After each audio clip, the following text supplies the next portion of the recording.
palavra de hoje é sobre as obras da carne, sobre o fruto do Espírito.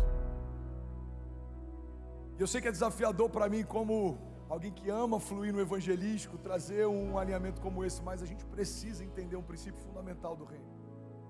Não há neutralidade no reino de Deus. Ou estamos construindo uma história com Deus, ou estamos construindo uma história sozinhos. Ou estamos fazendo algo que aponta para Jesus, ou estamos fazendo algo que aponta para nós. Ou estamos aproximando pessoas do evangelho, ou estamos roubando pessoas dela. Alguém está comigo? Diga amém. A Bíblia diz: aquele que não junta, espalha. Não há neutralidade no chamado. Ou você vive o chamado, ou você se esqueceu dele. Não há neutralidade no dom. Ou você está multiplicando talentos, ou você está enterrando eles. Não há neutralidade na semeadura. Ou você é um semeador, ou você é um usurpador. Não há neutralidade na fé. Ou você crê em milagres, ou você não crê. Não há neutralidade na salvação. Ou cremos em Jesus como Salvador e recebemos salvação, ou não cremos e nós enfrentaremos o juízo. Não há neutralidade no corpo. Ou somos parte do corpo, ou somos uma verruga dele. Não há neutralidade na jornada. Ou estamos caminhando com os nossos olhos fixados no autor e consumador da nossa fé, ou estamos olhando para tudo que se levanta ao nosso redor. Não há neutralidade, igreja, na voz profética. Ou profetizamos aquilo que está alinhado com os pensamentos de Deus, ou estamos murmurando, reclamando daquilo que Deus ainda não fez para nós. Não há neutralidade na maturidade. Ou somos meninos ou somos homens. Não há neutralidade na liderança. Ou lideramos um povo para Deus, ou nós estamos sendo pedra de tropeço para eles. Não há neutralidade no pastoreio.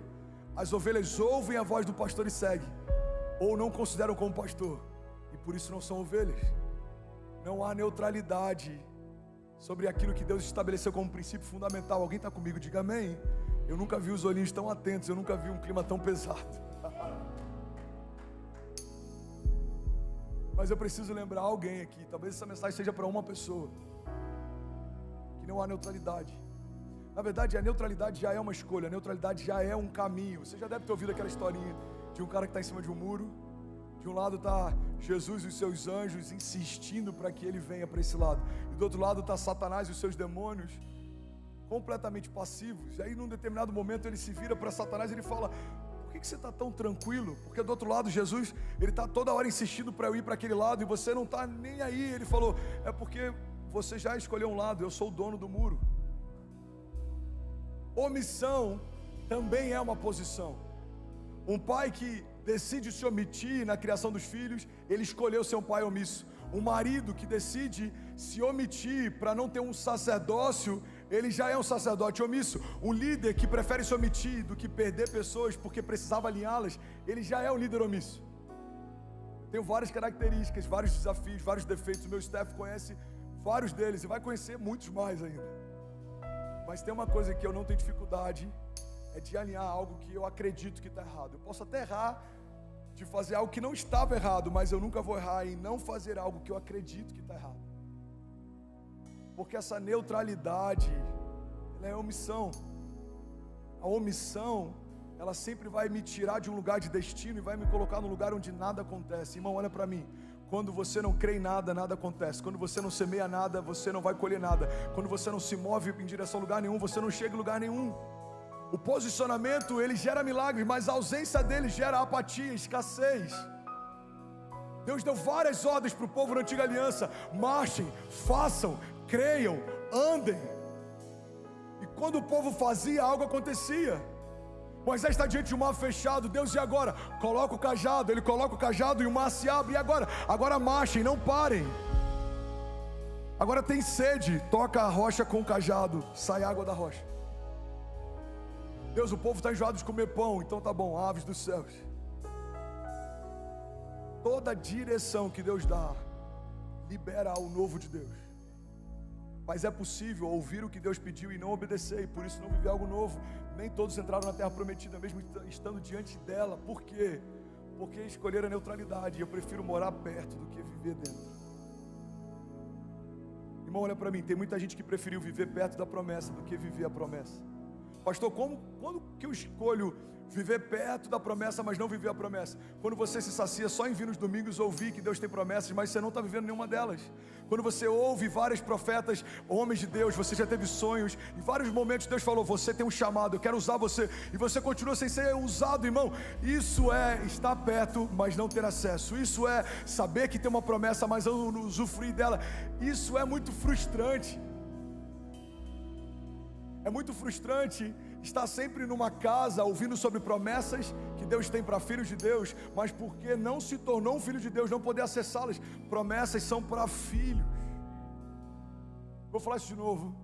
Toda promessa de Deus é para os filhos de Deus. O que eu preciso fazer para me tornar filho? Você precisa crer no Senhor Jesus como seu Salvador. A Bíblia diz que aqueles que creem em Jesus, eles recebem um espírito de adoção, pelo qual eles podem clamar agora, Abba, Pai. Você não é filho porque você se tornou filho, você é filho porque Deus te tornou filho. Vocês não me escolheram, mas eu escolhi a vocês. Deus escolheu você. Deus, Ele amou você. Deus desejou você. E Ele amou você de tal maneira que Ele entregou o seu único filho para ter você de volta. Irmão, alguém, será que consegue celebrar pelo menos a redenção num culto como esse? Você é filho, você é amado. Em Jesus você é salvo, justificado. E sobre isso que eu quero falar nessa manhã. Alguém está comigo? Diga amém. A gente está vivendo um momento muito complexo. Tem algumas teologias sendo pregadas que elas são quase que esquizofrênicas. Tem pessoas pregando o evangelho que não é evangelho. Tem gente falando sobre um Jesus que não tem nada a ver com Jesus. Porque a gente está vivendo um momento de relativização. Tudo é relativo hoje. Eu fui pregar em BH essa semana, e aí pediram para eu falar sobre relatividade dos tempos, sobre multiverso. Meu Deus, pregar sobre multiverso. Teve gente que achou que era metaverso, não, é multiverso. É uma geração que vive em meio a realidades paralelas. A gente cria realidades paralelas. E sabe o que está acontecendo nos dias de hoje? Das primeiras estratégias do inferno, que isso é desde que o homem estava no jardim. Ele usa uma estratégia de insinuar coisas. Nem sempre ele vai te falar para fazer algo, mas ele vai começar com algumas sugestões. O cara que amava a esposa e acabou caindo, isso tudo começou com um dia com uma sugestão. Talvez não tenha problema, talvez seja agradável, talvez seja prazeroso. E quando uma sugestão começa a não criar mais um conflito com os pensamentos que você tinha, ela ocupou espaço e agora ela começa a se tornar um pensamento. Os pensamentos vão moldando os nossos hábitos vão criando uma cultura, e a cultura vai movendo a gente na direção dela, porque você sempre vai se mover na direção dos seus pensamentos mais fortes. Por isso que a Bíblia diz, transformai-vos pela renovação do vosso entendimento, para que possam experimentar qual é a boa, agradável e perfeita vontade de Deus. O que a Bíblia está dizendo é que fundamentalmente é impossível experimentar a boa, agradável e perfeita vontade de Deus sem que os meus pensamentos sejam transformados. Por quê? Porque da mesma forma que um pensamento alinhado com os céus me leva para Ele, um pensamento desalinhado me rouba dele. Um pensamento de escassez, por exemplo. Eu não tenho, sempre falta, os tempos são difíceis, para mim tudo é mais difícil. Isso é um pensamento caído. Porque o pensamento do tipo de Deus é: eu não dependo da geografia, o Senhor é o meu bom pastor, de nada eu terei falta, Deus é fiel para cumprir o que prometeu. Podem 1000 cair ao meu lado, 10.000 à minha direita, e eu não serei atingido. Nenhuma praga chegará à minha casa, o Senhor guardará a entrada dela. É Deus quem vigia a minha casa, porque se não fosse Ele, em vão vigiaria a sentinela. É Deus quem edifica o meu lar, porque se não fosse uma verdade, em vão trabalham aqueles que edificam ela. A mentalidade do tipo de Deus faz a gente ter uma cosmovisão que aponta para Deus. A mentalidade caída faz com que a gente se mova e tenha pensamentos e desejos caídos. Alguém está comigo? Alguém está recebendo algo de Deus? Pensamentos alinhados com os céus liberam a realidade dos céus.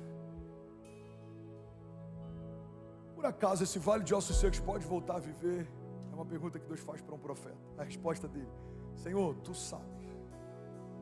Então abre a sua boca e profetiza. O profeta não profetizou o que ele achava, porque talvez, se Deus dissesse: esquece tudo, só abre a tua boca e fala o que você acha, talvez ele ia dizer: é impossível. Mas não foi isso que Deus fez. Deus constrói um caminho. O primeiro caminho é consciência. Eu posso. Senhor, Tu pode. pode. Eu sei, Senhor, Tu sabes. Então profetiza. Você percebe que ele profetiza depois de consciência? Tem muita gente que não vive milagres porque não tem consciência do milagre e por isso nunca fala sobre milagres. Tem gente que só fala sobre problema. Irmão, é impossível você ter uma vida positiva com uma mentalidade negativa. É impossível você viver milagres se você não pensa em milagres. Você precisa pensar em milagres, fundamentar a tua história em milagres. Você precisa escorar a construção dos seus novos níveis em milagres. O que escora o teu próximo nível? Milagres, milagres, milagres, milagres, milagres. Está bem fundamentado? O próximo nível é como alguém que constrói um edifício. Você precisa ter uma boa fundação. O tamanho da sapata, o tamanho das alicerces, ele vai definir a quantidade de carga que você pode suportar, e assim é a jornada da fé. Às vezes a gente gasta pouco tempo com a fundação dos nossos pensamentos, mentalidade, cosmovisão, entendimento, consciência, e queremos viver um chamado glorioso, mas você precisa de caráter para sustentar a unção que vai receber, você precisa de fundamentos para sustentar a porção que vai receber. Os fundamentos da fé, quanto mais alicerçados, mais carga profética eu posso carregar. Quem está comigo aqui, diga amém. Um homem fundamentado em Deus é como alguém que decidiu construir uma casa sobre a rocha, diz a palavra. Vem os ventos fortes, tempestades, vem os dias ruins, porque certamente eles virão, eles sempre vêm, fazem parte da vida real. Mas a diferença é que quem escolheu construir do jeito certo, fundamentado num lugar sólido, o que construiu não se perde. Irmão, olha para mim. Somos parte da geração mais ansiosa que já existiu, e eu faço parte dela. Queremos tudo de forma acelerada, e eu faço parte dessa geração. O único desafio que a gente precisa entender é que no final da jornada, a nossa história não vai ser sobre o quão rápido a gente chegou em alguns lugares, mas é se a gente permaneceu quando chegou lá. Tem muita gente que casou com a mulher dos sonhos, não conseguiu viver o casamento dos sonhos, separou. Tem muita gente que conseguiu conquistar um recurso e quando chegou lá percebeu o vazio de um sucesso sem propósito. Tem muita gente que correu muito rápido para chegar em algum lugar, mas a Bíblia diz que melhor é o final das coisas do que o início delas. É sobre a jornada, é sobre a caminhada, é sobre uma construção contínua. Deus não quer você para um dia, Deus quer você para sempre. Não é um relacionamento abusivo, não é sobre um relacionamento de prazer. Deus não quer ter prazer em você e você ter prazer nele por algum momento. Não, não, não. Deus quer você para sempre. E é complexo pensar nisso numa geração que tudo é relativo. Estou tentando relativizar tudo, estou tentando relativizar o gênero. Irmão, olha para mim. Se existe algo ridículo de ser questionado, é se existe mais de um gênero, quando na verdade o que está no meio das suas pernas já define se você é 50% para cá ou para lá. Pode ser menino ou menina, e é isso, that's it. Pastor, mas pessoas podem ter opções sexuais? Podem. A Bíblia diz inclusive que a pior coisa que Deus pode fazer com o homem é entregá-lo aos seus próprios prazeres. Você pode fazer o que você quiser, mas não dá para questionar que você não é quem você é. Macho e fêmea os criou. Só tem dois gêneros. Você sabe por quê? Porque não há neutralidade nos cromossomos também. Não há cromossomo neutro. Ou você é macho ou você é fêmea. Mas eu faço o que eu quiser com o meu corpo. É verdade, o corpo é seu, faz o que quiser. Mas não dá para questionar um princípio fundamental. Você é macho ou você é fêmea. O que esperar de uma geração que relativiza até o gênero? Pais colocando nomes neutros nos seus filhos para que quando cresçam decidam o sexo. Não, não, não. Ele pode decidir o caminho de prazer sexual, mas o sexo já definiu. Antes dele ser gerado no seu ventre, Deus já chamava por um nome. Já existe uma identidade, um desígnio, um propósito, um chamado. Alguém está comigo? Diga amém. Os tempos são tão difíceis, tão loucos, que até falar sobre isso já te coloca num lugar perigoso. Falar sobre o óbvio coloca você num lugar perigoso, ou um cancelamento, ou uma perseguição. Mas o que esperar de tempos como esses que a gente está vivendo, em que até o óbvio é relativizado? Se tentam relativizar o gênero, o que te faz acreditar que não vão tentar relativizar a fé, relativizar Deus, relativizar a família? Eu sou de uma época em que na escola tinha o dia dos pais e o dia das mães. Agora é o dia da família em algumas escolas. Não, porque tem crianças que não têm pai, mas alguém exerce a função de pai. E por que não tratarmos a orfandade e os problemas dela ao invés de fingir que ela não existe? Porque ela existe. Em muitos lugares isso é só uma narrativa para relativizar princípios fundamentais. Família é família, homem é homem, mulher é mulher, Deus é Deus, fé é fé. E that's it. Você pode não crer em algumas verdades absolutas, mas você não pode questionar e fingir que elas não existem. Você está comigo? Diga amém. Eu falei sobre isso domingo passado, um desafio que a gente está vivendo lá em casa, que a Zinha me chama, Jean, e fala assim: amor, acesse. Veio com alguns questionamentos, ela está ouvindo algumas musiquinhas na escola, na hora do recreio, coisas que ela nunca ouviu em casa. Ela começou a ser questionada pelas amigas porque ela acredita em Deus. E ela veio me perguntar: mãe, como é que eu explico que Deus existe? Porque estão me perguntando: mãe, como é que Deus entrou na história? Porque se Ele fez tudo que existe quando nada existia, quem criou Deus? Quem fez Deus? Aí que a Zinha me trouxe essa demanda. Eu falei: amor, eu acho que ela já está com maturidade para a gente explicar que Deus não existe. Oi? Eu falei: a gente tem que chamar a Cecília e falar: filha, você já está madura para entender, Deus não existe. Como assim, pastor? Deus não existe? Deus não existe. Ele é. Porque tudo que existe foi criado por alguém um dia. E desde que nada existia, Ele já era.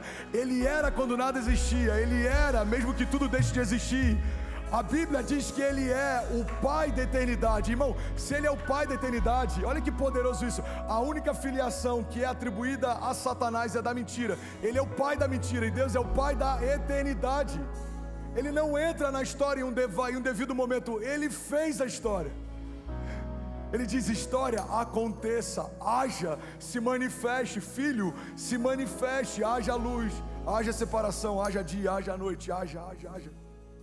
O haja de Deus entrou em cena quando para nós nada existia, mas Ele já era. Por isso que em algum momento, quando questionam Jesus sobre quem Ele diz ser, Ele fala: eu sou o que sou.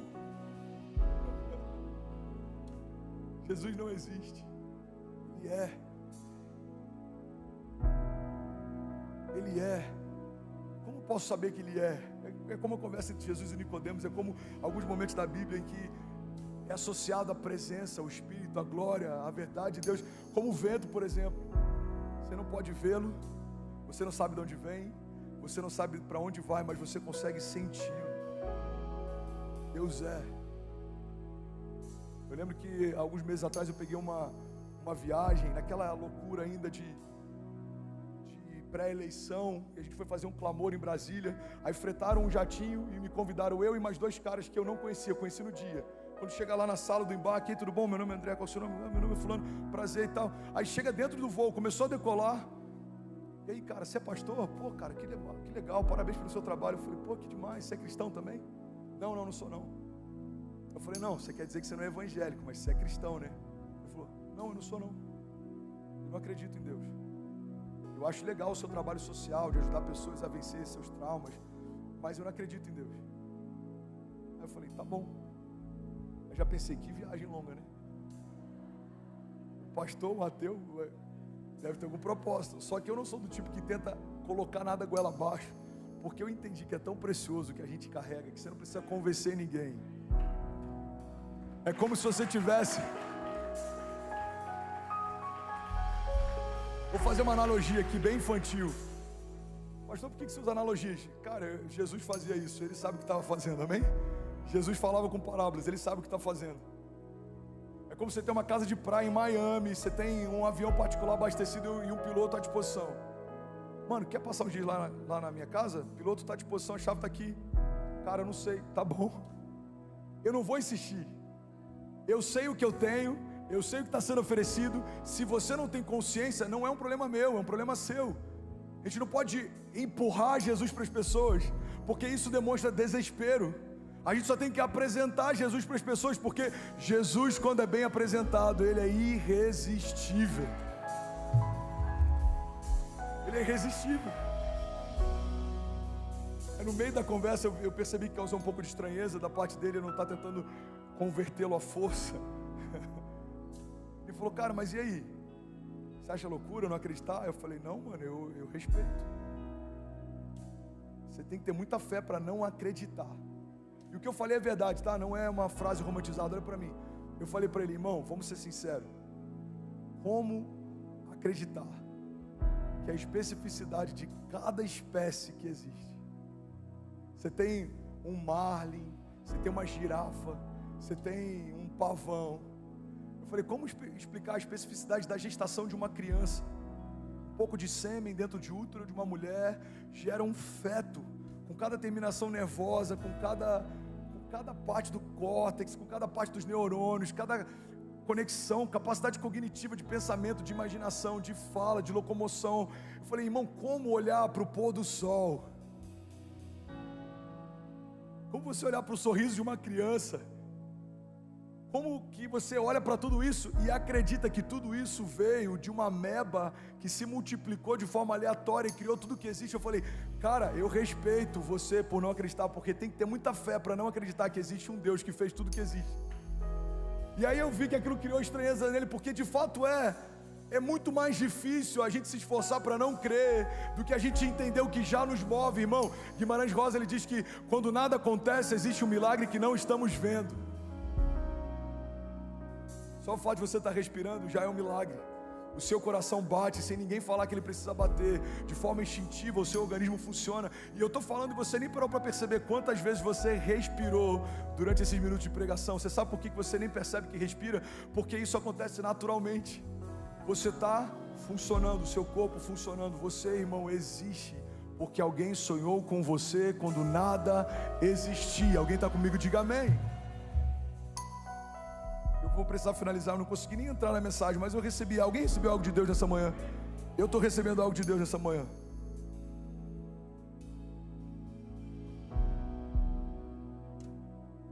O que esperar de uma geração que relativiza o óbvio? Deus é relativo. Não é. Deus é Deus, ponto. O gênero é relativo. Não é. Desejo sexual, ele é múltiplo, cada um tem o seu. Gênero, macho e fêmea, ponto. Paternidade é relativa, não é. O pai biológico é quem gera, o pai de verdade é quem cria. Alguns filhos têm a graça de poder ter os dois, alguns têm a graça de poder ter um pai que cria, isso é glorioso, e é isso. Não existe nenhuma conexão mais forte do que a mãe e um filho, foi gerado dentro dela, alimentado dentro dela, isso é uma verdade absoluta, ponto.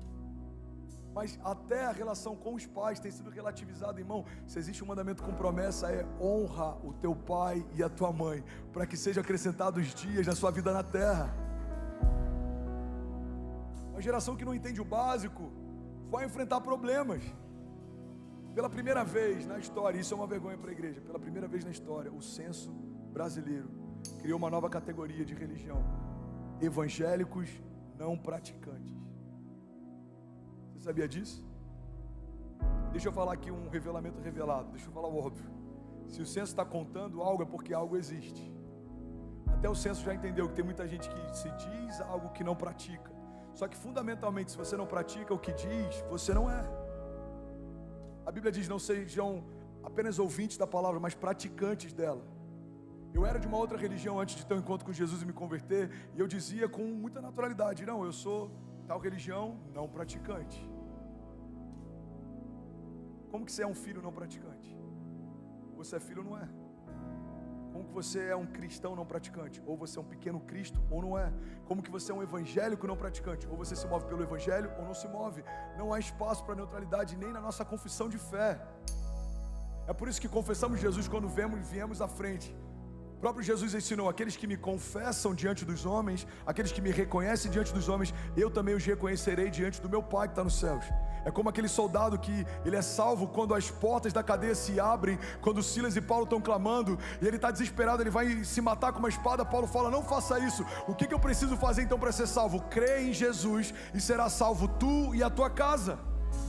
A Bíblia fala sobre salvação, entrega os teus caminhos ao Senhor, confia nele, o mais ele fará. E aí como você fez um passo de fé, você confessou Jesus, aí vem o batismo. O que é o batismo? Uma confirmação, é uma confissão pública de fé. Você está dizendo, eu confesso publicamente, diante de todas as testemunhas, diante dos céus, diante de Deus, diante da minha família, diante dos sacerdotes, que eu morri para o mundo e eu nasci para Cristo, eu nasci de novo. Então como ser um evangélico ou um cristão não praticante não faz sentido. Isso é um ateísmo prático. O que é um ateísmo na prática? Tem muito cristão vivendo isso, irmão. É você crer que Deus existe, mas viver como se Ele não existisse. E eu prometo que eu estou falando com muito amor. Eu sei que para alguns aqui isso pode estar entediante. Eu sei que talvez 30% não queira voltar. Mas eu creio que quem estiver recebendo aqui vai para um novo nível de maturidade. E esse novo nível de maturidade vai te levar a um novo nível de santidade. E esse novo nível de santidade vai te levar a novos níveis em Deus. Alguém crê nisso? Diga amém. Crer que Deus existe, mas viver como se Ele não existisse. Pastor, me dá um exemplo prático de crer que Deus existe, mas eu posso viver como se Ele não existisse. É simples. É você construir uma história sem perguntar para Deus se faz sentido para Ele. É você entrar em portas que você não consultou para Deus se eram portas dele para você entrar. É você fazer sociedade que você não teve uma confirmação de Deus se é para você fazer. Irmão, viver como se Deus não existisse, a gente faz o nosso corre e quando dá ruim pede ajuda para Ele, mas não é esse tipo de história que Ele quer. Deus não é um socorro só na hora da angústia. Ele não quer só socorrer você quando algo vai mal. Ele quer estar com você todos os dias. Então será que isso agrada a Deus? Será que essa porta é de Deus? Será que esse relacionamento é de Deus? Essa sociedade é de Deus? É para eu ir? É para eu fazer? É para eu comprar? É para eu entregar? É para eu ofertar? O que você quer que eu faça? Eu estava com amigos essa semana, a gente estava jantando, e eu falei algo que eu vi o olho dele se abrindo. A gente estava conversando e eu falando sobre alguns testemunhos da minha jornada de fé. E eu falei sobre um momento em que Deus me falou para fazer algo, e no meu coração comecei a falar, não, isso não é de Deus, isso é da minha carne, eu quero aparecer, eu quero dar isso para aparecer. E eu comecei a me questionar, e Deus falando, faça, dê. Não, isso é da minha carne, isso é pensamento meu. E Deus me ensinou um princípio. Alguém quer ouvir? Diga amém. Deus disse, André, a tua carne nunca vai te inspirar a fazer algo que edifica o teu espírito. Na verdade é a sua carne que está fingindo que é um pensamento dela. Sou eu quem estou falando, faça, dê, entregue. Irmão, guarda isso em nome de Jesus. Uma igreja madura toma decisões pautadas por aquilo que Deus quer. Deus é para fazer, é para entrar. Porque também tem algo, pega isso aqui, irmão. Quando você tem uma convicção em Deus, você se torna imparável. Pode todo mundo falar, não vai acontecer, Deus já te disse, já aconteceu. Pode todo mundo falar, não vai se abrir, Deus já te disse, fui eu quem abri. Pode todo mundo falar, irmão, você vai perder isso aí, Deus já te disse, o que eu te dou é seu, ninguém vai tocar. A porta que eu abro, ninguém fecha, mas também a porta que eu fecho, ninguém abre. Como explicar a convicção de um homem como Moisés? Como explicar a convicção de um homem como Noé? Construiu algo que ele não conhecia para se livrar de um tipo de problema que ele não conhecia. Irmão, como explicar isso? Recebeu uma palavra. Não é fácil, ele fez. Moisés, ande, ele andou. Davi, confie, ele confiou. Guarda isso, irmão, em nome de Jesus. É mais simples do que parece. A gente só tem que desenvolver a habilidade de ouvir os céus. E a gente precisa desenvolver a coragem de se mover quando a gente ouviu. Se Deus disse pare, pare. Se Deus disse faça, faça. Se Deus disse voe, voe. Pastor, mas eu não tenho asas. Não é sobre o que você tem, é sobre o que Ele fala. Lázaro estava morto e quando Jesus disse vem para fora, um ouvido que não funcionava, um homem que não vivia, porque a palavra de Deus chamou ele para a vida, ele voltou a viver. O milagre de Lázaro não é sobre o que Lázaro sentia, era sobre o que Jesus falou. O que você vai viver não é sobre o que você sente, é sobre o que Deus fala. Fé não é sentimento, fé é convicção. Fé não é para quem sente, fé é para quem crê. Tudo é possível ao que crê. Alguém crê nisso? Diga amém. Tudo é possível que crê. João 15 diz, se vocês permanecerem em mim e as minhas palavras permanecerem em vós, me pedirão o que quiserem e lhes será concedido. Se você permanecer em mim, isso é tão forte, só dá para permanecer algo que já está. Alguém está recebendo algo de Deus? De verdade, vocês estão tão quietinhos. Eu estou me sentindo no seminário aqui. Me incomoda todas as vezes que eu tenho a impressão de que eu estou dando aula. Alguém está recebendo algo de Deus? Algo está sendo alinhado no teu coração? Olha que princípio. Se vocês permanecerem em mim, outra revelação revelada, só dá para permanecer algo que está. E se as minhas palavras permanecerem em vós, me pedirão o que quiserem e lhes será concedido. O problema é que às vezes a gente ouve que Deus vai nos dar tudo o que a gente quer e vai ser concedido. Mas a gente não cumpre o primeiro princípio que libera essa promessa. Se você permanecer em mim e a minha palavra permanecer em você. Uma igreja madura procura isso, porque sabe que isso libera isso. Mas uma igreja imatura persegue isso, porque só ouviu essa parte da história. Por que o Senhor diz? Busque em primeiro lugar o meu reino e a minha justiça, e essas coisas vos serão acrescentadas. A geração do acréscimo vive perseguindo algo que Deus já disse que daria pela presença. Você precisa perseguir a presença te dá acesso a tudo que você precisa. A presença libera a cura, a presença libera o milagre, a presença libera a maturidade, a presença libera acesso, a presença libera identidade, a presença libera promessas, a presença libera novos níveis de unção, a presença, ela despedaça o jugo, a presença te dá a sabedoria dos céus, a presença te dá acesso à riqueza do tipo de Deus, a presença te dá acesso à paz, que excede todo entendimento, como o Senhor diz, a paz que eu vos dou, eu não dou como o mundo dá. A presença é tudo que você precisa. Alguém crê nisso? Diga amém.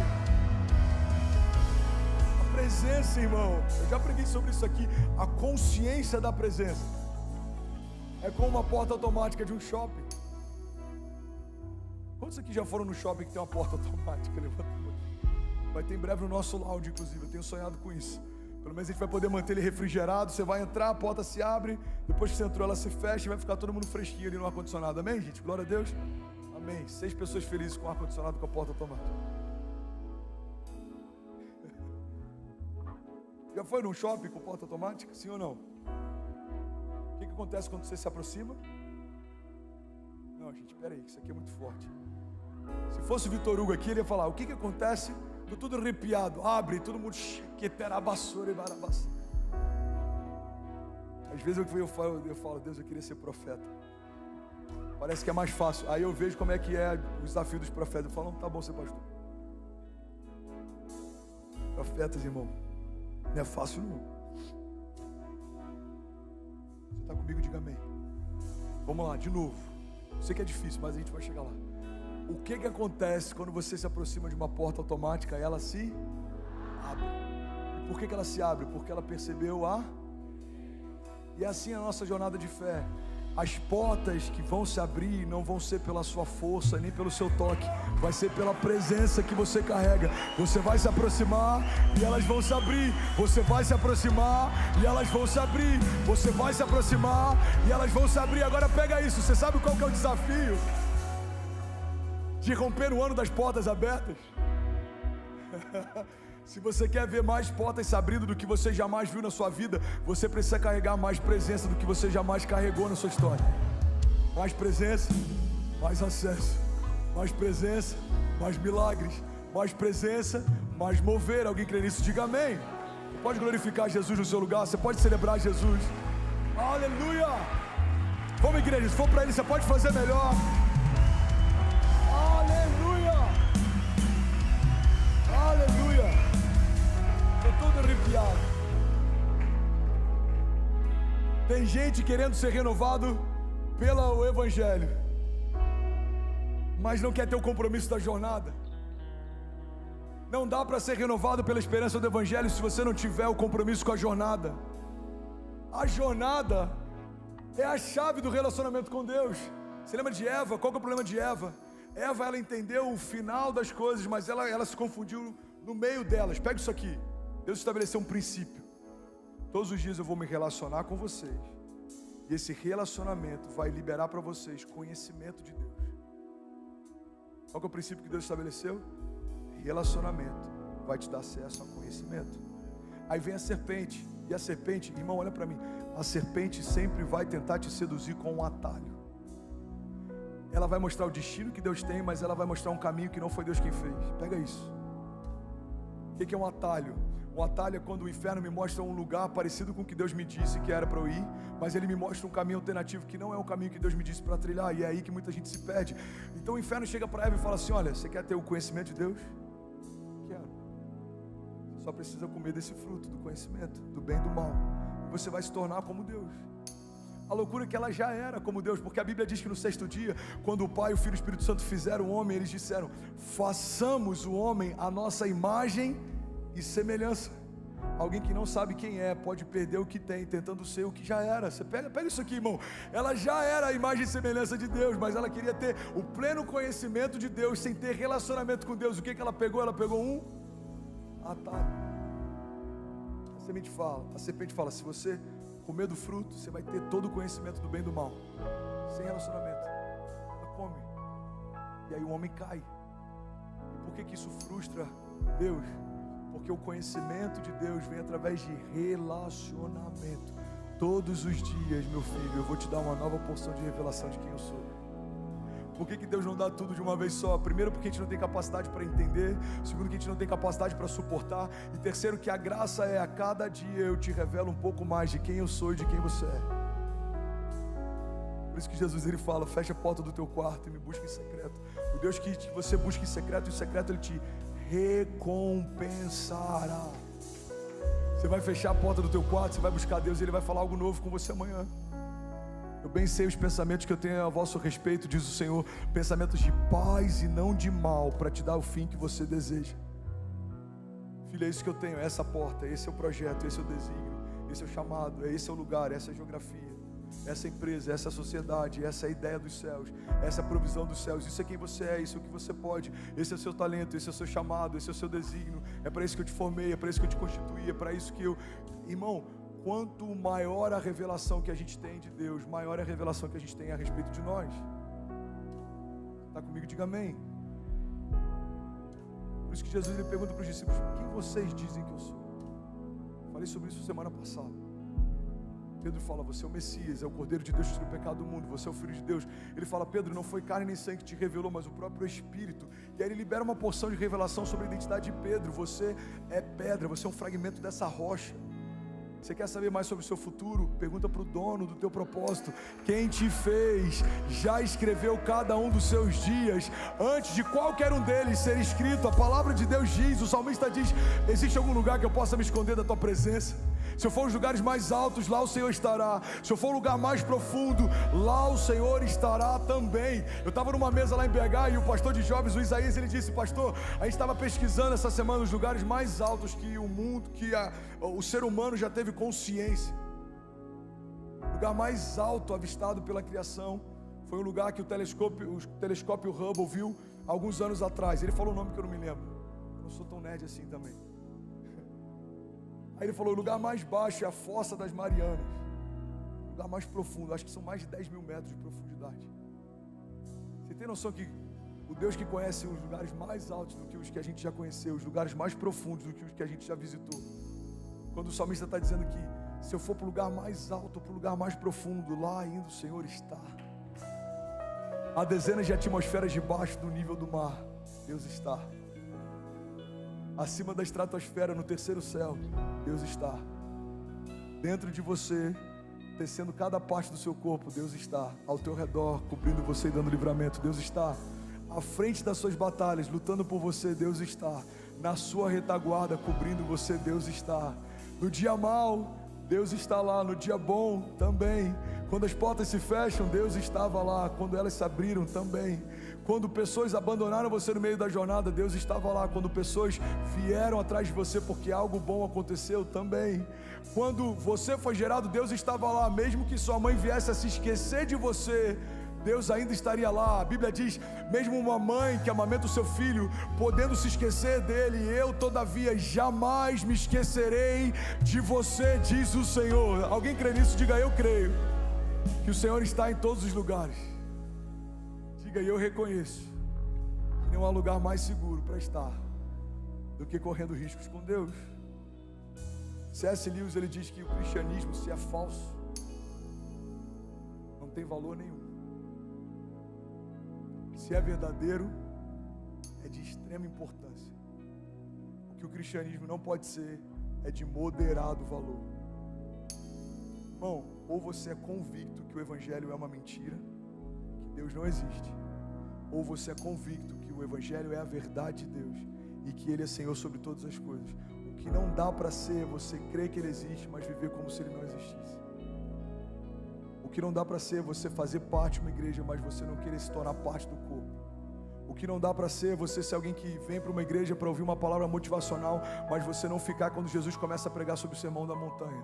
O que não dá para ser é ser alguém que caminha com as multidões quando tem milagres acontecendo, mas você foge quando Jesus te chama para pegar a sua cruz e segui-lo. O que não dá para acontecer é você se apossar e celebrar quando alguém profetiza que você vai prosperar financeiramente, mas você fingir que não está ouvindo quando a palavra diz que melhor é dar do que receber, e que aquele que semeia muito, muito colherá, mas aquele que semeia pouco, pouco colherá. O que não dá é você vir ser servido por voluntários apaixonados que chegam antes de todo mundo, vão embora depois de todo mundo, mas você nunca se incomodar com o fato de você nunca ter servido ninguém. O que não dá para acontecer é você mudar de igreja porque o pastor pregou uma palavra que você não gostou, ou você sair de um lugar porque uma liderança exortou você de uma forma que você não gostou, mas você esperar que o pastor abra mão das 99 ovelhas para buscar alguém que nunca foi ovelha, porque a ovelha ouve a voz do pastor e segue. O que não dá é para a gente cobrar de Deus algo como se Ele fosse alguém que tem a obrigação de nos dar presente, e não entender que na verdade tudo que a gente precisa, o nome de Jesus já carrega. O que não dá é para a gente ser sensorial e achar que num culto em que a gente não sentiu um arrepio, Deus não fez, ou o louvor não estava tão bom, ou a palavra não foi tão boa. A gente tem que ir para um lugar em que não é mais sobre o que eu sinto, é sobre o que Deus fala.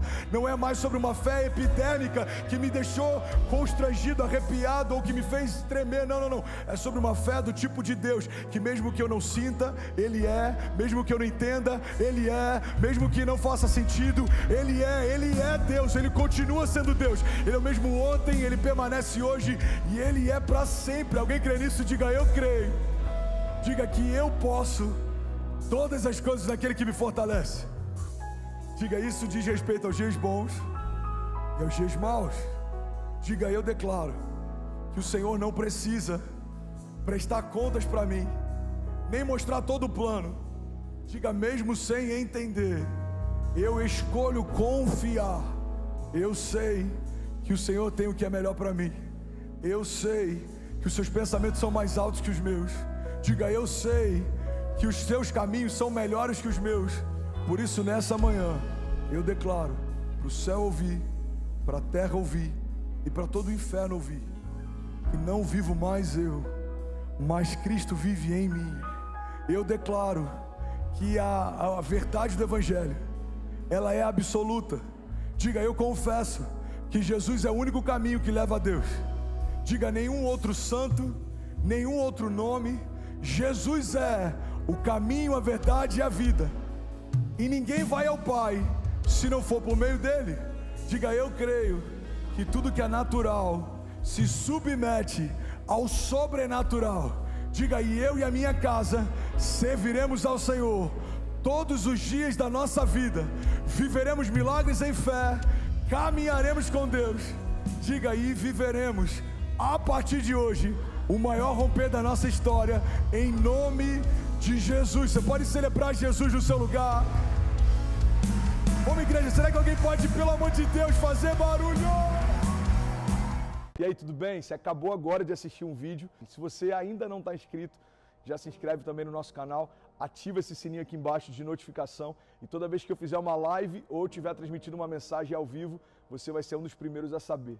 Mas eu deixei mais 2 indicações aqui que eu espero que façam muito sentido para você. Então já aproveita e clica para assistir a próxima mensagem, beleza? Seja bem-vindo ao time de incendiários, e eu espero de verdade que essas mensagens mudem a sua vida como elas têm mudado a minha também. Até a próxima. Valeu!